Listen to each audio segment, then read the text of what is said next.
Né le 26 février 1829 dans une famille pauvre de la Bavière, le jeune Lévi-Strauss émigre aux États-Unis où il devient négociant en tissu à New York. Attiré comme des milliers d'autres par la ruée vers l'or du milieu du 19e siècle, il tente sa chance à San Francisco en ouvrant un magasin de fournitures pour les mineurs. Avec un associé, il fait breveter la pratique de renforcer les coutures par des rivets et devient le roi du surpantalon en toile de coton de Nîmes, l'ancêtre du jeans.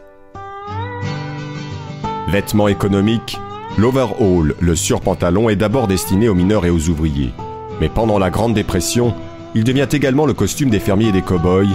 Dans le cadre du New Deal, des dizaines de milliers de salopettes en denim sont distribuées aux pauvres frappés par la crise. Avec la guerre, les femmes employées dans les usines d'armement adoptent elles aussi le blue jeans. Mais il n'est déjà plus uniquement le vêtement du travail. Les classes aisées de l'Est des États-Unis, venues passer des vacances dans l'Ouest, se l'approprient comme vêtement de loisir. En Europe, le jeans débarque avec les GIs en 1945 et devient la marque de la jeunesse rebelle des années 50 et 60. À partir de 1970, grâce aux hippies, il se diffuse dans le monde entier. En 3 décennies, le pantalon lancé par Lévi-Strauss est synonyme de l'American Way of Life, conquiert la planète.